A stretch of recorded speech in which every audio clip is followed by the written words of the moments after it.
100 words per minute on legal matters start. Thus, Section 195 carves out an exception to the general law regarding the locus standi of the complainant to file a complaint.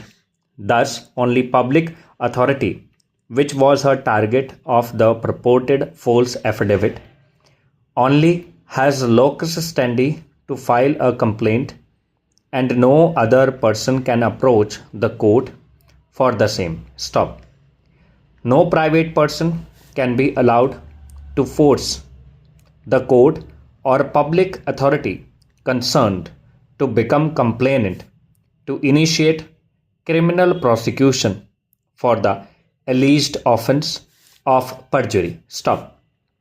Section 195 clearly vests out the public servant a discretion to file a complaint under Section 195 before the court of competent jurisdiction on being satisfied that offences under Section 171, 181, 191 and 193 have been committed by filing any document before him which is forged or perjured or fraudulent. Stop. In fact, in a public servant may have suspicion about the correctness of an affidavit filed before him, he will still have discretion to file or not to file a complaint and initiate prosecution of the person concerned. Stop. Para.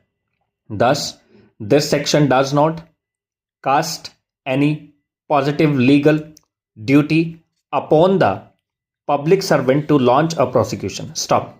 A plain reading of the section reveals that it is an enabling clause which permits the public servant to file a complaint if he considers it expedient. Stop.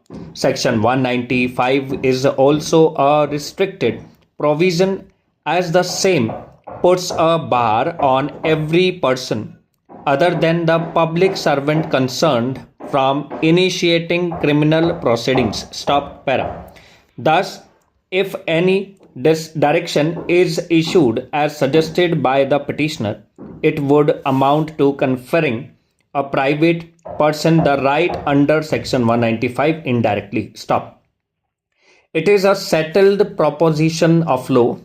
Whatever cannot be done directly can also not be achieved indirectly. Stop. The petitioner has informed the public authority concerned, but after furnishing the information to the respondent number 2, he lost any locus in further proceedings, and it is solely for the public authority, that is, respondent number 2, to determine as to whether a case is made out under Section 195 CRPC or not. Stop.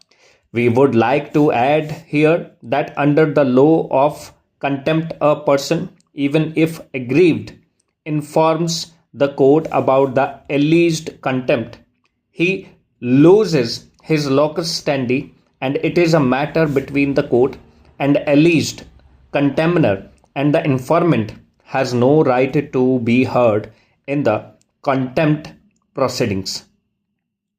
Stop. Consequently, after furnishing the information to respondent number 2, the petitioner has lost his locus. Stop. Petitioner has already informed the respondent number 2 about filing false affidavit by respondent number 3, and the evidence which he had with him must have been furnished by him. Thereafter, he cannot be permitted to claim any right to challenge the decision of the returning officer to file or not to file a complaint case. Stop. We further find that a public servant under Section 195 has to set the criminal law in motion. Stop. Section 195 does not provide any power beyond its scope to entertain a complaint by a private person or to consider any such complaint. Stop. The statute has not provided any power to the complainant to obey any direction against a public servant to take any appropriate action in the matter. Stop.